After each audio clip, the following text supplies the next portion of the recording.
fish. Got a nice 200 gram piece of salmon here. Medium to hot pan. Place the salmon skin side down. And we're going to cook the salmon pretty much all the way on the skin side. Lightly season the flesh side. I'm going to cook that all the way, pretty much all the way on the skin side down. And when it's just done, we're going to flip it over, finish it off, and then we're going to take it out. So, with the quinoa, you're just going to simmer it until it's just soft, until there's no bite in it at all. Then we're going to drain it off into a colander and set it to one side until we've finished cooking the fish.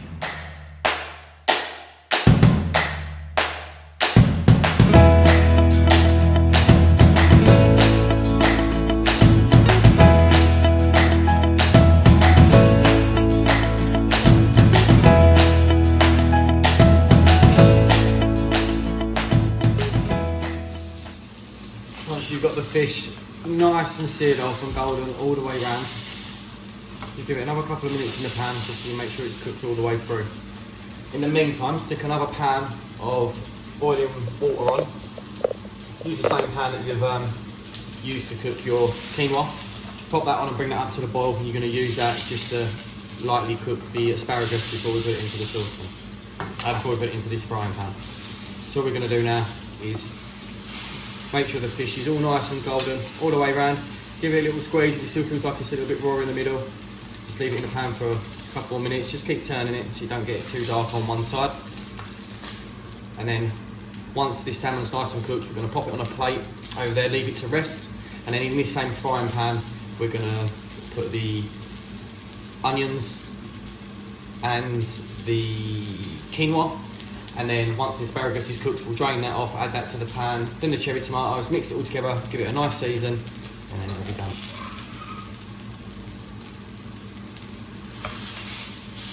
So once you're happy with your fish that it's nice and cooked, should take about 8 to 10 minutes in the pan. Just pop it over here onto a plate and just leave that to rest, give it a couple of minutes. In the same pan, turn the heat down ever so slightly, and then chuck in your onions. At the same time, pop the asparagus into the boiling water, and you want to give the asparagus about a minute and a half in water. Just take a little piece out, give it a squeeze, see if it's cooked. So with the onions, you're going to get these nice and soft. Keep turning them, give the little pan a little shake. You don't want to get them, you're not caramelising them, you don't want to roast them off, just want to soften them up slightly. Minute and a half in there. Turn them, little pinch of salt, a little squeeze of pepper, a bit of pepper in there,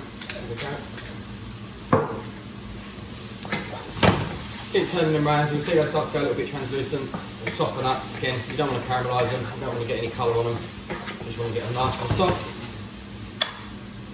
In the meantime, the asparagus, been boiling for about a minute now. Just take a piece out. See how soft it is. If it's too hard, give it another 30 seconds. If it's nice and soft, yeah, nice and soft. Just drain it off in a colander. Get rid of all that excess water. And then, once your onions are nice and soft, pop your quinoa in the same frying pan. Give that a little stir.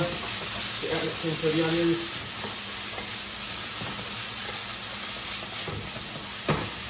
Add the asparagus. There's a little bit of water in there, that's absolutely fine, and evaporate out as you're cooking it.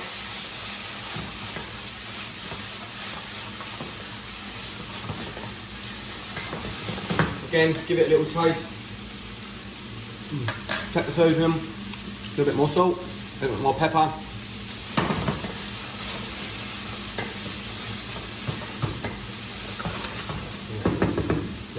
Then, add your cherry tomatoes.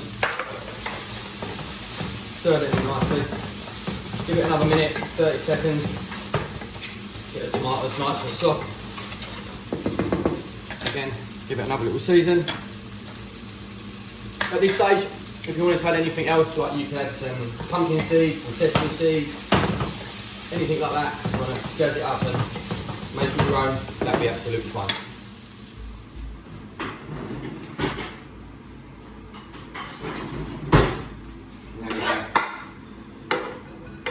quinoa into a bowl. Just like that.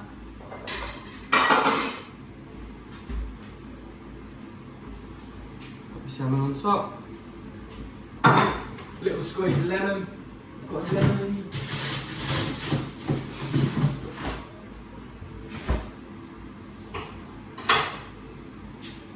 Little squeeze of lemon over the top.